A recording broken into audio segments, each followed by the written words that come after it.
자, 쌤의 손 올때 센타 센베노. 자, 오늘 이렇게 걸어요. 자, 이제 올려드리기 직접 한번 쏜다. 이때를 이렇게 가까운 거예요. 한번 또 떠요. 자, 등을 박수 시른 대로 오, 무슨 가치다 뒤치습니다. 자, 들이가 가볼까?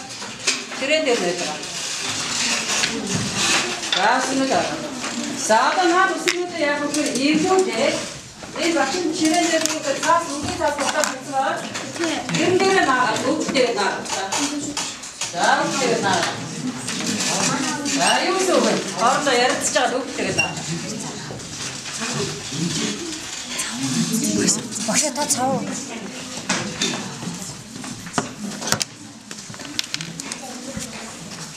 자, 토스트 하고 날아오겠어. 토스트 하고.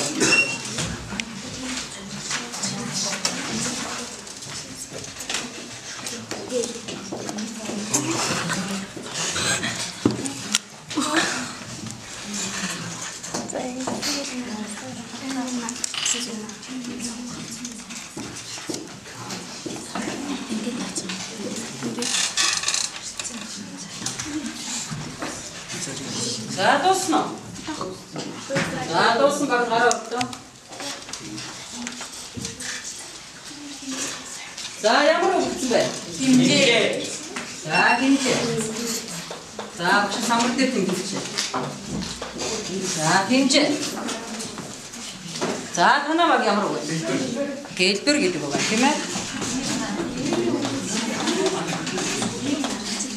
자, 잘하게 좀. 어떻어? 자, 양으로 가. 저로. 이렇게.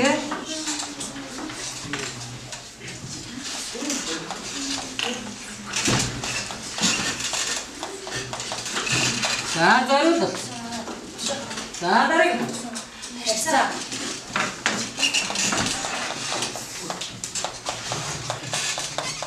자, 어떤 이거 붙였대? 붙였어. 자, тэгэхээр энэ ямар учиртай вэ? Яагаад бид нэг чуваагт суусан байгаа те? Баг болсон. Тэгэхээр энэ маань багийн маань юу байна вэ? Нэр байна шүү дээ. Мэдээж баг болсон юм чинь багийн ахлагчтай байна. За, багуудын хамгийн өндөр сурагчд нь босоод. Хамгийн өндөр гэж байна. За, хамгийн өндөр. За, багийн ахлагчны өөрийг танилцуулж байгаа шүү. Одоо багш та бүхэн энэ дүгнэх хүснэгтийг өгнө. За, ширээн дээр нь байна уу? За, энэ дүгнэх хүснэгтийг багийн ахлагч нар бүгдэх ёстой. Харин сурагчид өөрсдийгөө дүгнэ. Багийн ахлагч нар оноор нэгтгэж багштай өгөх юм байна шүү. За ёо. Энэ хичээлийн дараа гэсэн.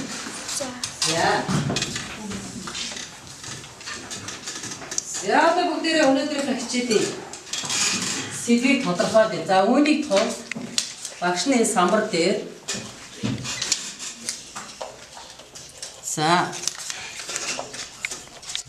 За, энийг юу гэсэн бэ? Анаграмм тавих нь тий?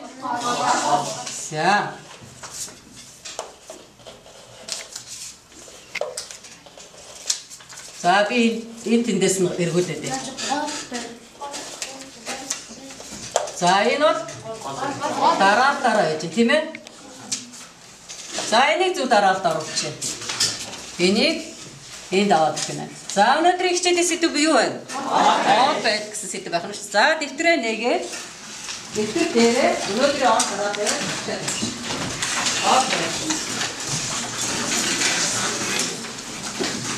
За, дэвтэр дээр он байд.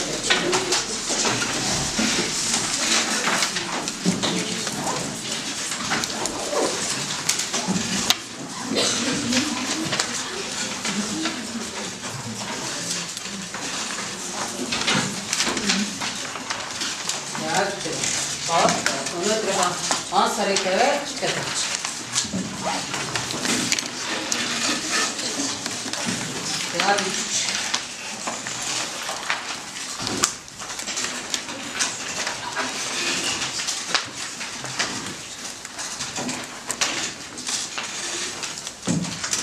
Yapsın. Daha da bu tere bak, nasıl akar kalmış, çok akar kalmış. Дуусна дуусна.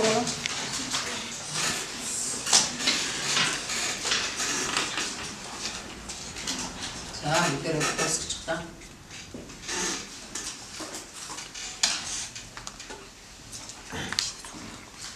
За дууссан мэт тий. За мөрөөлөх хүн гэж байж уу? Хүн болгоо өөрөө гэсэн? За мөрөөлтөө хөтийн тулд юу яах юм бэ? Зорилго тавьдаг тий. За тэгвэл өнөөдөр бид нар хичээлийнхаа зорилгыг гаргаж ирэх юм. Бид өнөөдөр сэдв юу дээ? Тэгвэл зорилго нь юу байх болох вэ? Одоо яах гол байдал гэдэг сэдвийг сонгоод авсан юм чинь зорилгоо тодорхойлъё. Зорилго гэж юу вэ хүүхдүүд ээ? За өөрсдөө хариулж өөрсдөө ойлгож байгаа. За зорилго тодорхойлъё. Нөгөө мөрөөдөлтөд хүрэхийн тулд тийм ээ? Зорилготой үжиж мөрөөдөл. Тий, зорилготой үжиж мөрөөдөлтөд хүрнэ шүү дээ. Тэгэхээр зорилготой Тэгэхээр бид нар гол байдал гэдэг сэдвийн доор зорилго тавих гэдэг шүү дээ, тийм ээ? Тэгэхээр юу гэсэн зорилго тавьж болох вэ? Юу гэж болох вэ? Гол байдал заах шин тустай. Гол байдлын тухай мэдгч байдаг юм уу, тийм ээ? Гол байдлын талаар мэдээлэл олж өгч байдаг юм уу? Ийм зорилго тавьж болох юм шүү дээ. За дэвтэртээ биччихье. Зорилго нь юу байна вэ? За багшаа саяны хэлснийг ойлгосон бол өөрсдөө бороо зорилгоо бичдэг. Чин гол байдал гэдэг сэдвийн дор юуг одоо зорилго болгож тавьж байгаа юм бэ гэдэг бид дээр ярьж байна.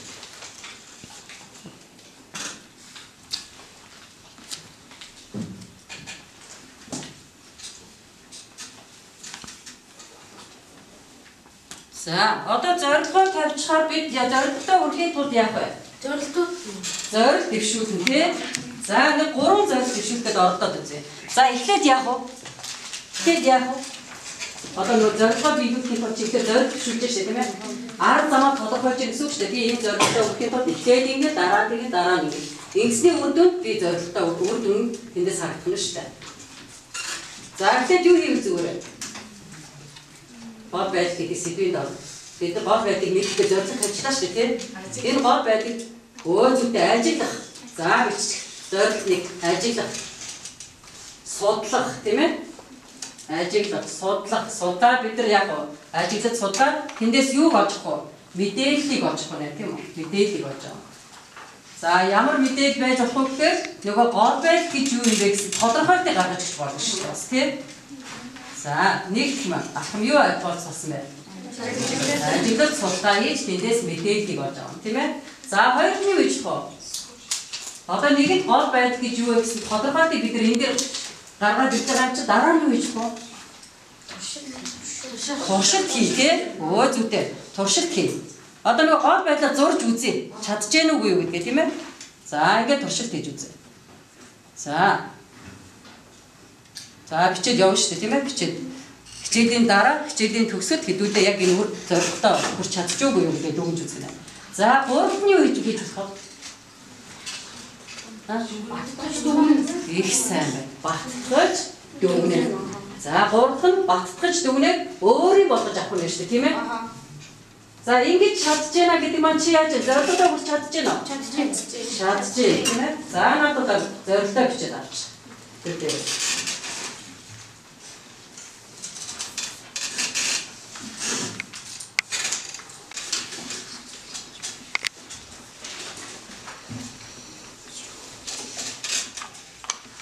чи дуусна. За ингээд шинэ хичээлдээ орох. Багш нь одоо ихтэй бидний мэдэж авч байгаа юм болохоор юу вэ? Гол байдал гэж юу вэ гэсэн тодорхойлтыг гаргаж ирэх гэдэг. Тэгээ гол байдал гэж нэг ийм юм хэлнэ гэсэн тодорхойлт. За үүний тулд багш нэг зураг үзүүлээ. За эндээс та нар юуны зураг вэ гэдгийг хэлж чадах нь уу? Тэгшүүн нэг дүрс харагдаад байна те. Юу вэ гэдгийг тодорхойлж чадчихна уу? За тэгвэл одоо нөгөө нэг бид нар багтаа нэр өгсөн шүү дээ тий. Тэр багуудынхаа нэрийг уншаад үзье. Хэмжээ, хэлбэр, зориулал, харьцаа, үтгэж. За энэ талаар энэ мэдээллийг эндээс авч харж чадах нь үү гэдэг. Чадахгүй. Юу вэ? Юуны зураг вэ гэдгийг хэлж чадахгүй. Чадахгүй юу? За чадахгүй. Чадахгүй учраас багш нь энэ P-ний гэсэн зураг байна тийм ээ. За энэ зургаа багш нь энд авчиад байрлуулчих. За хаана яаж барилуулж байгаа гэдэг та сайн харах нь шүү дээ. За P-ний зургийг харсан чинь энэ одоо хэлбэр хэмжээ харьцаа бүтцийн талаар тодорхой мэдээлэл авч чадсан уу? Чадаагүй учраас бүгдээрээ яг хасах тавьчих. Тийм ээ? Нэгэнд мэдээлэл авч чадаагүй гэж. За одоо дараагийн зургийг үзүүл явах шин. За энэ зургийг үзүүл. P2 гэсэн зураг тий. За P3 гэсэн зураг. За тэгвэл P3 дээрээс бид нар мэдээлэл авч чадчихэв нөө. Одоо нөгөө энэ мэдээллүүдээ чадах уу? Юуны зураг вэ гэдгийг тодорхой чадах уу?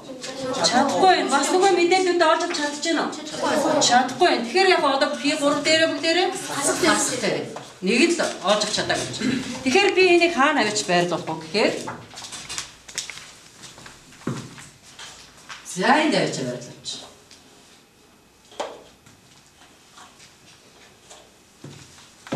За дараагийн зургийг харъя. За одоо юуны зураг вэ? Оо ширээний зураг тийм ээ? Энэ P2 гэсэн зурагда ширээний зураг гэж шүү дээ. Тэгэхээр одоо энэ талаас харахад та бүхэнд нөгөө хэлбэр хэмжээ бүтцийн талаар мэдээлэл очиж чадчихна. Оо чадчихна. Тэгэхээр бүгдээр яг P2 дээр бүгдээрэн дээр нэмэх тавьчих. Нэгэнт мэдээлэл олж чадж байгаа юм чи тийм ээ? За одоо эдгэрийг харьцуулаад харъя да. За энэ зургийг багш нэ.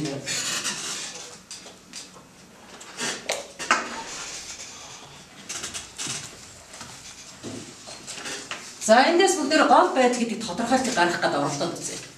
За нааш харж байгаа хүсэл рүүгээ харъя. P1, P2, P3 гэсэн зургнуудыг багш нь үзүүлсэн. Аль нь илүү тодорхой мэдээллийг өгсөн бэ? P2. Тэгвэл энэ P1, P2, P3-аар багш нь юуг тэмдэглэсэн юм бодоо? Юу тэмдэглэсэн? Өмнөх хичээл дээр үзсэн нэгдсэн проекцийн тухай үзсэн байна. Нэгдсэн проекц дээр. За нэгдсэн проекцийг зурхдаа хэрхэн яаж хаанаас нь харж зурдаг гэлээ? Дээрээс нь жажуугаас нь гурван талаас нь хардаг гэжтэй. За ингэж гурван талаас нь хардаг штэ тий. Тийм учраас багш нь яаж яана вэ? Ингээ байрлуулчлаа гэсэн. Тэгэхээр нөгөө хамгийн их тодорхой мэдээлэл өгч чадж байгаа тэр талыг хаана хаяачаа байрлуулж багш нь? P2. Тэгэхээр энэ P2 тач ямар хавтгай авах нь? Нүүрний хавтгай. Тэгвэл гол байдлыг хаана зурдаг байх нь? Нүүрний P2 хавтгай дээр зурдаг учраас багш нь P2 гэдэг нэр өгсөн байх юм шиг. Энэ ямар хавтгай? Тэгэхээр энэ маань тухайн зургч байгаа ширээний маань хажуугаас харсан проекц нөх нь шүү дээ. За энийг харъя. Энэ харсан дээрээс нь харсан байх нь тийм ээ. Дээрээс нь харсан учраас энийг бид нар суурийн буюу хэвтэй проекц гэж байна. За ингээ гол байдлын тодорхойлолтыг хэрэгтэй даваадаа. Гол байдал гэж юу хэлдэг юм бэ гэсэн. Энэ асуултанд бид нар хариулах гэдэг шүү дээ. Тэгэхээр тухайн юмны талаар одоо нөгөө хэмжээ, хэлбэр, зориулалт, харьцаа, бүтцийн талаар хамгийн тодорхой мэдээлэл өгч чадж байгаа. Тэр талын дүрслэлийг л бид нар юу гэж нэрлэдэг байх нь вэ? Гол байдал гэж нэрлэдэг байх. За одоо өөрсдийнхөө ойлгосноор тодорхойлолтой дэвтэртэй бичээдэгтэй. Багшийнхаа сайн хийснээс. За багш нь дахиад нэг хэлж өгөө. Одоо чи тэ тухайн юмны талаар мэдэж авахын тулд хаанаас нь харуул илүү тодорхой байх вэ гэдгийг чи бодолцох нь шүү дээ тийм ээ. Тэгээд тэр тал нь хамгийн их мэдээлэл өгч чадж байгаа тэр тал нь юу болдог байна вэ? Гол байдал болдог байна. За тодорхойлолтой бичиж.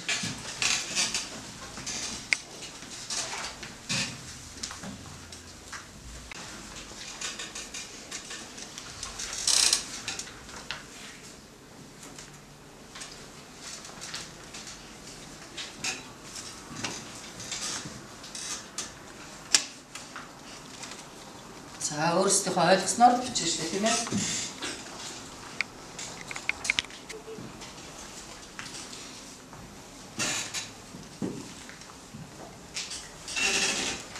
Аливаа юмыг өөрийнхөө ойлгосноор бичиж тэмдэглэж явах юм бол нөгөө ингээд ханахад илүү хялбар байдаг. А түүний хийж өгснөөр тодорхойлтыг бичиж авахад нөгөөдгөө яадаг байх нь нөгөө цээжлэхдээ ингээд санахад тийм автоматар нөгөө хантар цээжлэхэд ордог тийм шүү дээ. Тэгэхэд бас их төвөгтэй нөгөө эргээс санахад төвөгтэй байдаг байна шүү дээ. Ийм учраас багш та хоёр өөрсдөө тодорхойлт байгуулж байгаа. За бичиж дууссан хүлээд гараа өгөө. За уншгүй. За өөрийгөө танилцуулж босч байгаа юм шиг. намайг ийм болохоор гэдэг. Тэгээ гол байдал гэдэг нь альва юм зүйлүүдийн илүү их өөрийнх нь өөртөө тодорхойлт өгөх болох одоо газрыг за талыг тэгээд талыг сайн байна. Маш сайн тодорхойлсон ч тэр талыг юу гэх вүлээ? Гол байдал гинэ. Өө сайн. За танах чинь зориулт баг үү? За зориулт багаас их сайн тодорхойлох шүү дээ. За танаа багаас юм шүү. Энд бас үг вэ? За миний уушч. Намаас эд юмс үзэгдлийн хаанаас нь харвал тодорхой байна тэр талыг гол байдал гэнэ. Өө ихсэн. Мундаг тодорхойлох гэж ирж байна тий. За танаа чи юу гэдэг хэлбэр баг гэдэг. За хэлбэр баг. Сайн. За одоо танаа багаас. Танаа бас юм шүү. За миний уушч. Намайг золж яргал хэлээ. Ямар нэг биетийг бүхий л талаас нь харж үзэхэд хамгийн их мэдээлэл өгж байгаа талыг гол байдал. Маш мундаг хариулт тийм ээ. За тэр цаг. За хэмжээ авах. Хэмжээ авах. Тоош. Тухайн эдгэмсийн илүү тодорхой харагдаж байгаа талуудыг нь гол байдал гэж. Талыг нь гол байдал тийм ээ. Зөвтэй. За харьцаа багаас тушгүй байна. За уушч. За бүжмаа гэдэг миний бодлоор гол байдал гэдэг нь ямар нэг биетийн илүү мэдээлэл өгч чадах аль нэг талыг гол байдал гэнэ. За 5 удаа сонслоо тий. За босод бичиж чадаагүй хүмүүс байгаа юу? Хариултаа хийж чадаагүй хүмүүс байгаа. За одоо яах вэ гэхээр энэ дүгнэх хуцтан дээр багийн ахлагч багийн гишүүдийн нэрийг бичсэн мэт тийм ээ. Одоо багийн гишүүд өөрсдөө нэг их ажлынхаа оноог өгнө. Хамгийн дээд нь 5 оноо авах хэрэгтэй. Чи одоо саяны босож уншсан хүмүүсийг багш нь бүрэн гүцэд сайн хариулсан байна гэж үзэж байгаа байхгүй юу? Гэхдээ одоо багш нь яг өөрийнхөө тодорхойлтыг хэлж өгнө. За багшийн тодорхойлтыг бичиж авчих. Тэгээд өөрөөтэйгээ харьцуулж агаад чи өөртөө оноо өгнө шүү. За альва юмси хэлбэр бүтэц альва юмси видео сэкс үү мэ хэлбэр бүтэц хэмжээ харьцаа зориулалтын талаар альва юмси хэлбэр бүтэц хэмжээ харьцаа зориулалтын талаар хамгийн тодорхой мэдээлэл өгч чадаж байгаа хамгийн тодорхой мэдээлэл өгч чадаж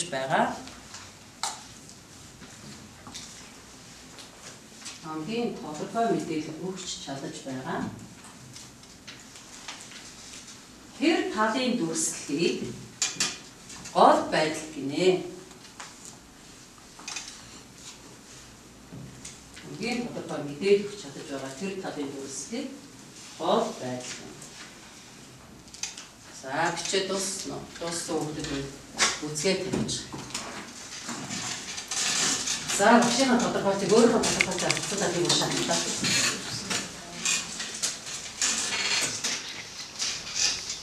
За багшийн тодорхойлт саяны уншсан хүмүүсийн таарч байна уу? Таарч байна юу гэж бодож байна? Яг таарч байгаа юм тийм ээ. Яг өөрөөрөө бичсэн учраас тэгж уншиж байгаа боловч яг л багшийн хэлсэн юм гаргаад ирсэн байж тээ тийм үү? За ингээд өөрсөндөө оноогоо өгч байна. Өөрөөсөндөө оноогоо. За хэдэн оноо авчихсан. Би хариулт чадсан гэж байгаа хүмүүс 5 оноо. За ер нь дунд зэрэгдээ гэж байгаа тийм ээ 2-3 оноо. Чадсангүй дээ гэж байгаа хүмүүс хоос тавьж ямар ч байсан бичсэн тийм чинь 1 оноо.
За одоо нэгдүгээр баг их.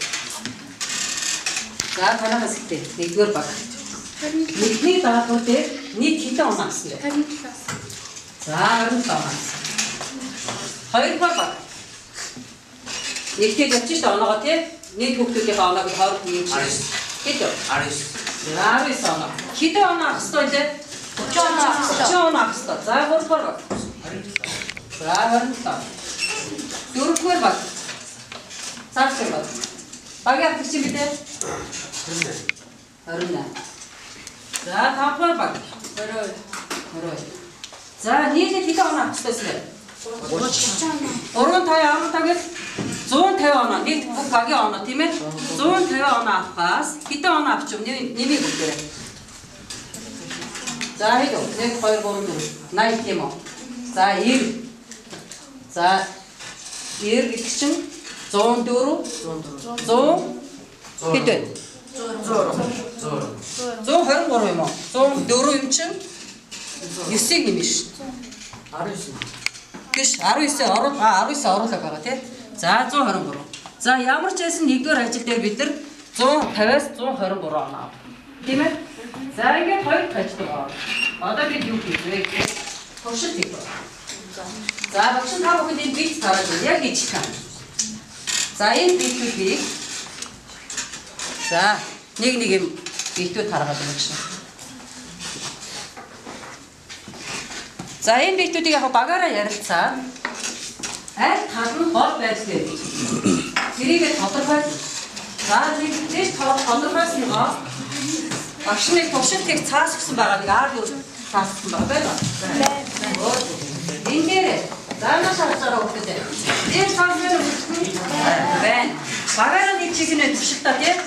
За туршилтаа хийхдээ бүгдээрээ ярьж байгаа саяны битийг хаанаас нь харуул гол байдал вэ гэдгээ үзээд энэ дээр зөвхөн гол байдлыг зурна шүү. За өөр юм зурхгүй шүү. Зөвхөн гол байдлыг зурна. За зураад багш та. За шугам хэрэглэхгүй ээж болно. Шугам хэрэглэхгүй ээж болно. Шугам хэрэглэхгүй өөрөөсөө баримжаа авах болно. За яа.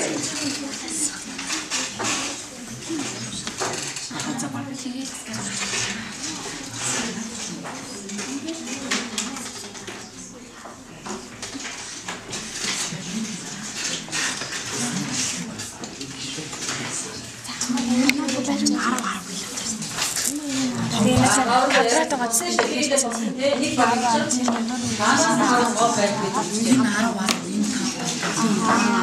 айс хатны хамгийн тодорхой мэдээж үсгэж тэр цаасан гол байдал гэсэн шүү дээ. Аа өөрөөсөө ойлгосноор гол байдлаа сонгоод зөвхөн гол байдлыг зурна. За нөгөө хажуугийн хэвтэй байдлыг зурх шаардлагагүй тийм баригцыг зурх хэрэггүй. Өнөөдөр бид нар зөвхөн гол байдлыг зурна.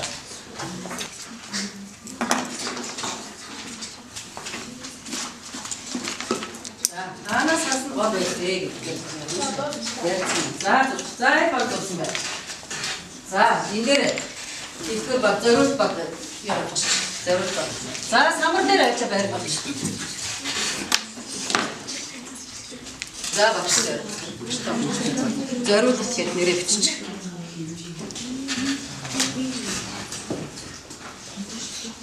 За нэгдүгээр агуулсан.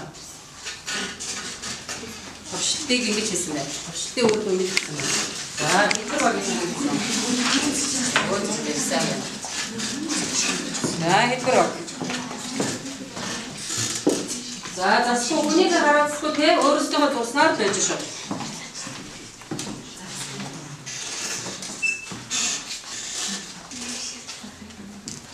За босноо. Одоо нэг баг дутаа.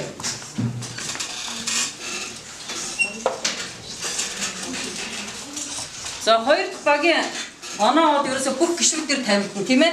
Багаараа нийсэн учраас. За ийм үр дүн гарчээ. За одоо багш нь өөрөө зөв хариултыг зурж үзүүлээ. Зөв хариултыг. За багш нь баримжаагаар зурх нь шүү дээ. Та тэгээ багшийнхаа зурснаас орж агаад зөв зурж уу, буруу зурж уу гэдгийг яах нь өөртөө оноо өгөх нь.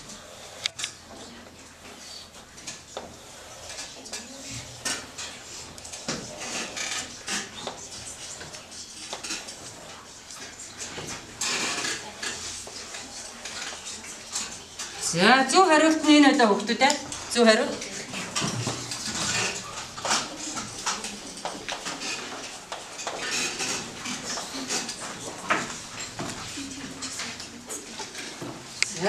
За бүгд оноо өгсөн. Тэ.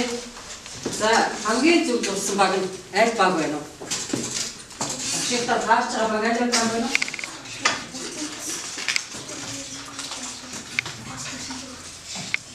За нэгдүгээр баг их тэр хаа. Зориул баг их тэр хаа вэ? Зөв. Зөв байна уу?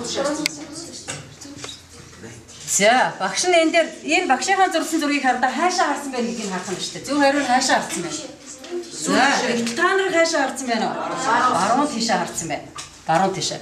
За яг нэгэн зурсан явж багш нь 5 оног нөхгөр 3 оноо гээ. За хэдэн гишүүтэй вэ? 6 гишүүтэй. 3 6 18 оноо та. За хэлбэр баг. Бас ижилхэн байгааз. Тэгэхээр боо ижилхэн 18 оноо. За хэмжээ баг. Бас ижилхэн 18 оноо. За энэ ямар баг вэ? Харьцаа баг нэрээ бичиг үү те? Харьцаа баг хэдэн оноо авах вэ? Зөв буруу юу? 30 оноо. Зөв шүү дээ. Тэгэхээр яах вэ? 30 оноо авах юм байна. За бүтэц баг. 30 оноо авах байна. За ингээд багаараа ажилласан ажлын маань үр дүн ингээ гараад ирлээ тийм ээ. За яагаад гэдгийг багш нь тайлбарлаад өгье. Яагаад ижлэхээ ингээд эндээс нь харсан ч ягаагүй ижлэхээ хардаад эндээс нь харсан ч ягаагүй ингээд зурч болмоор санагдаад ингэж авсан байх тийм ээ. Тэгвэл яагаад гэдгийг багш нь тайлбарлаж өгье л да. Ингэж аваа хажуугийн проекц ингээд гараад байна.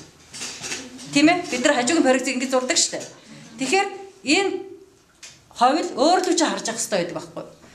Одоо ингээд авчгаар чи хажуунаас зурна гэхээр ингээд харч чадаа. Тийм байгааз.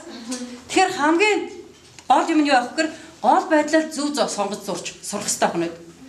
Энэ гол байдлыг зөв сонгож зурснаар чи нөгөө хоёр проекцийг нөгөө хэвтэй буюу хажуугийн проекцийг зурхад хялбар дөхөмтэй болдог байна шүү дээ.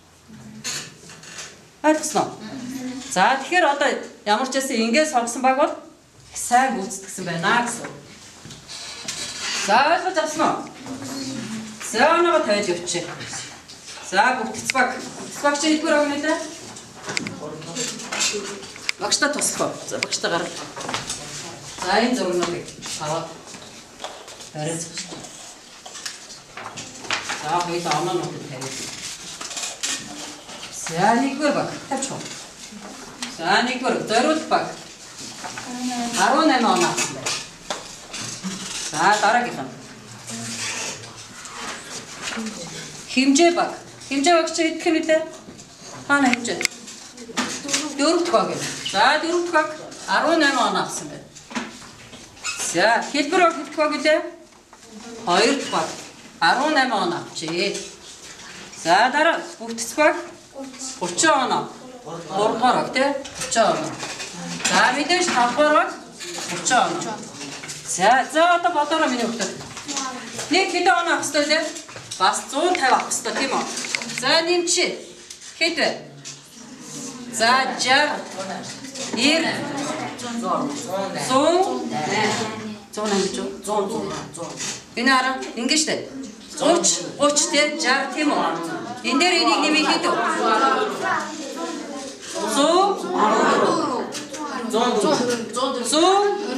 124 байхгүй юу? 124 штэ хүүхдүүдээ. За ингэж байна. За 38 хийдвэ. 38 24 багш. За 30 за дахиад бодъё та хэдүүлээ нийт хэдэх үү? 60 болно тий. За ингэж энэ 10 гэхээр 30. Энэ 3 нэгээр 30 болчихж байгаа биз? 8-ыг бодсон штэ. Цаана хэд үлдэж гэнэ үү? 60 үлдэж штэ. За одоо нэмчихъя та. Хэд вэ? 4. За хэд вэ? 9 10 11. Оо 114. За энд 114 байх нь штэ тийм ээ?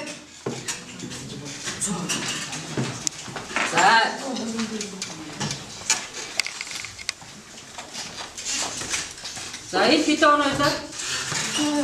123. За дараа нь хэдүүд энэ жоо гүйцэтгэлийн хоёр гарна шүү. Гүйцэтгэлийн хоёр гаргахад их амархан байгаа тий. Бид яаж гаргадгийг? Авсан оноогоо 100 дөржүүлээ. Биш авсан оноогоо. 100 дөржүүлээ. Авсан оноогоо хуваалцах гэж тий. Тэрийг хараад шүү. За ингээд бидний туршилт бол амжилттай боллоо. Одоо бүгдээрээ багцхан хичээл байна. За 3 ажил авах нь шүү дээ.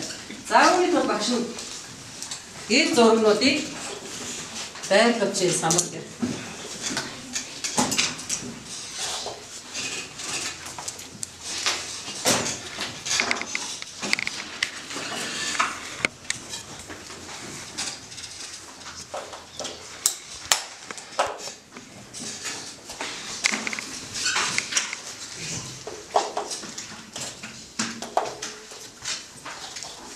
За одоо тэгэхээр багшны машины зургийг 3 хатгаа дээр байрлуулсан байна тийм үү?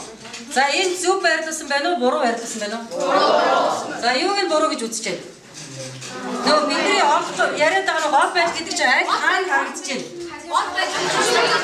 Хажуугийн хатгаа дээр гол байдал нь байрлуулсан байна шүү дээ тийм үү? Яагаад тэгэхээр энэ хажуугаас нь харсан нь болохоор хамгийн тодорхой мэдээлэл чадж байгаа тал. Тэгэхээр энийг бид нар хаана байрлуулах ёстой вэ? Нүүрний хатгаа дээр байрлуулах ёстой. За хэн байрлуулах вэ? За нэг байгаарай.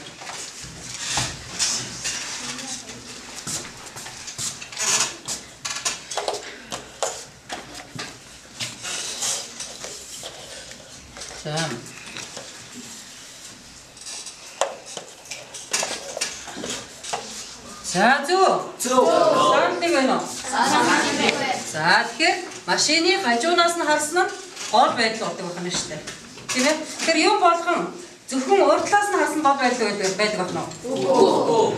Тухайн юмныхаа онцлогоос хамаардаг байна тийм. Хаанаас нь харахад чамд илүү мэдээлэл өгч чадж байгаа тэр тал нь гол байдал гэж үзээд хаана авч сурдаг байна бид нар? Нүүрний хатгаа дээр авч сурдаг байна шүү дээ. За одоо ингээ хэдүүдээ өнөөдрийнхөө хичээлийг одоо ойлгосон үгээс шалгаад дасгал 8-ыг ажиллаад үзье. Дасгал 9-ийг. За дасгал 9. Дадлага ажлын дэвтэр дээр дасгал 9. Нэгдүгээр бит байгаа. Нэгдүгээр бит байгаа. За нэгдүгээр битийн зөвхөн гол байдлыг л зурах ёстой. Зөвхөн гол байдлыг зураад багштай үзүүлж. Чи өөрөө ихээ сонгох нь шүү дээ тийм ээ. Тэгээд тэр сонгосон талаар хаана авч зурх вэ? Нүүрний ямар үсгээр тэмдэглэв үү? Тэр одоо тэр P2 шүү дээ тийм ээ. P2 гал дээр зурх нь шүү дээ. За зөвхөн P2 хахаан дээр корректив зураад үзүүлж байгаа шүү дээ.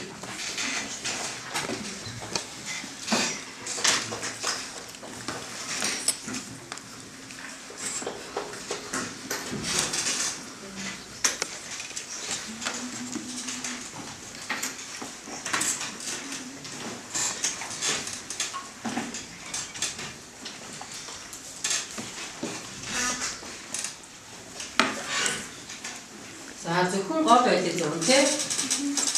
Хажуу хитээ корректив зурхгүй шүү дээ.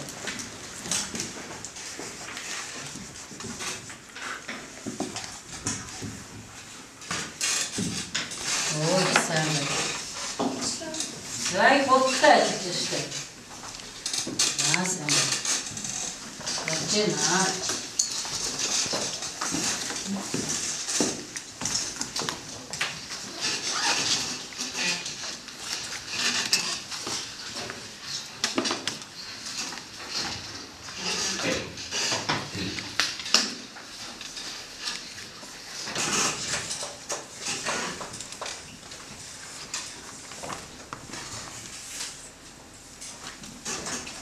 Доротос гараа өгөөс дараа.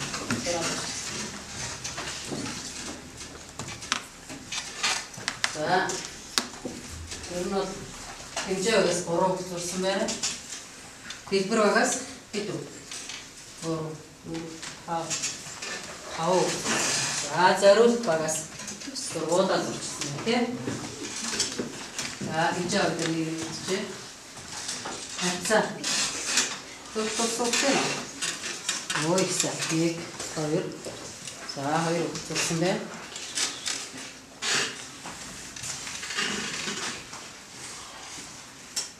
Наадаа.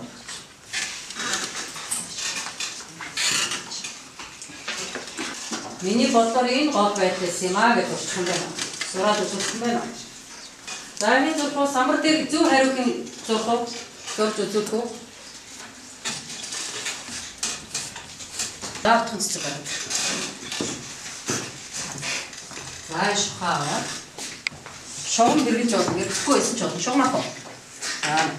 За энэ зөв хариу гэдгээр зураад байгаа тэр гол байдлаа. За бус нь харж байгаа. Өөрсдөө яа гэх юм бэ? Багш нь харах нь шүү дээ. Зөв байна уу, буруу байв уу гэдэг багш нь хэлнэ. Тэгэхээр та өөрсдийнхөө оноог тавих нь. Аа бодсон. Шугам хэрэгж зүгээр баримж аваад зурчих болно.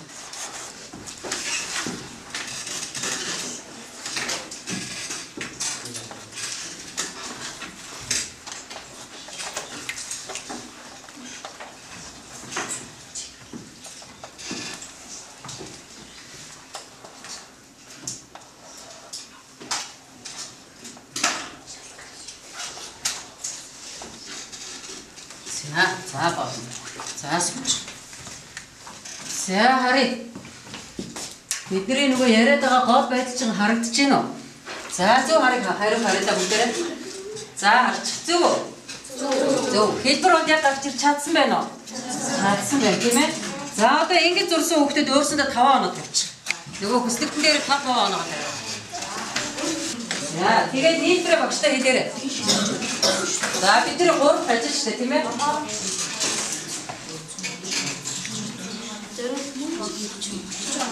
За танаа хэдэн оноо? 30. Хэдэн оноо авсан вэ? 30. 30 авсан. За танаа баг. 30. За 30-аас 30. 2 дугаар баг уу те? За 3 дугаар баг. За дуусаагүй нү те? 29 оноо авсан. 1 оноо алдчихсан уу? За яа. За 5 дугаар баг. 30.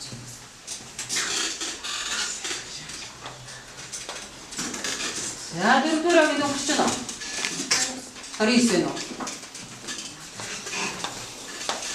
За энийг нэмж байгаа. За энэ нэмээд багтаа. Хариу хэлээ. За бүгдээр тооны 148. Яа мондог байна тийм ээ. Шот цэж өгч. 148 мөн үү? За 148. За одоо энийг хараа. Энэ 3 оноог нэмээд багштай энд хариуг нь хэлээд өгөрөө. Энэ 3-ын хариуг. Нэмээд 380. За тооны машинаас хурдан бодчих шүү дээ. Тийм ээ. Хэд очив? Авсан оноо 385. Авах оноо хэд вэ? 450 оноо авах хэрэгтэй. За одоо гүйцэтгэлийн хувийг гаргаад ирээ л да бүгдээрээ. Яаж гаргана гэлээ? 385-ыг 100 хөвжүүлээд 450 хуваачна. Хэд вэ? 85.5% гарч чинь биш харна. 85.5%. За энэ 3 ажил маань ямар ажил байсан бэ гэхээр бид нар өмнө зорилго тавьсан шүү дээ тий. Тэр зорилгоо хэрэгжүүлэх тулд юу дэвшүүллээ? Зорилго дэвшүүлсэн. Ямар 3 зорилго дэвшүүлсэн бэ? За нэг тгээ хэлээрэй. За тэгвэл нэгдүгээр ажлын маань үрдөө ингэж харагдаж байна. 123, 100 хэд авах ёстой лээ? 150-аас 123 оноос. Хоёрдугаар ажлын маань. Хоёрдугаар ажил нь юу вэ? Туршилт хийж үзсэн тийм ээ? Чадж гэнэ үгүй юу гэж туршилт хийгээд үзсэн чинь 150-аас 124 оноос. За гурав дахь ажил нь юу байсан бэ? Батцаар өөр юм болох байсан тийм үү? Ингээд үзсэн чинь 150-аас 148 оноо буюу 2 оноо авсан байна шүү дээ. За ингээд нийт хэдэн оноо авчихваа? 385 оноо авсан. За ахстай оноо хэд вэ? 450. За тэгэхээр одоо гүйцэтгэлийн хувийг гаргая. Хэд гарч байна вэ?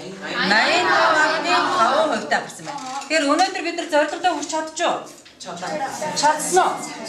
Чадсан уу юу гэж бодож байна? 50-аас дээш байх юм бол боломжтой. Чадчихна гэсэн үг шүү дээ. За миний хувьд бол маш өндөр гарсан байна. 85.5 гэдэг чинь бараг 100 өрцсөн шүү дээ. Тэгэхээр гүйцэтгэл маш сайн хийгджээ. За тэгвэл өнөөдрийн хичээлийн маань зорилго юу вэ да? За энийг мэдээж авснаар ямар ач холбогдолтой юм бэ гэхээр ерөөсөө энэ өмнөх хичээлээр үзсэн үндсэн проекцийг үзсэн шүү дээ та. Тэр үндсэн проекц буюу тэр ортогнал тэгшүнзгийн проекцийг зурахдаа бид нар юуг гол анхаарах хэрэгтэй байна вэ? Гол байдлыг зөв сонгож зурж сурах хэрэгтэй байсан байна. Тэр одоо сурсан уу? Гол байдлаа тодорхойлж чадах уу? Хаан зурж байгаа зурхаа мэдэж байна уу? Нүүрний P2 хатгаад ир зурх юм байна тийм ээ? За тэгэхээр өнөөдрийн маань хичээл ямар ч юмсан 85.5% явагдаж байна гэдэг маань өнөөдрийн хичээл үр дүнтэй явагдлаа гэж үзэж байна. За та бүхэн өөрсдөө яг гэхээр гэртээ өөрөөсөө хувийг гаргаад үзээрэй. За яа би одоо ер нь хэдэн хувьтай гүйцэтгэсэн байна. Өнөөдрийн хичээлийг хэр зэрэг ойлгож байна. Хэрвээ чи одоо 60-аас дээш авсан байх юм бол маш сайн үзэж болно бүгдээ. За ингээд өнөөдрийн хичээлд амжилттай оролцсон та бүхэнд баярлалаа. Гэртээ яг үхээр одоо дутуу хоёр вариацыг хүлцээгээ зураад өгч шүү. За.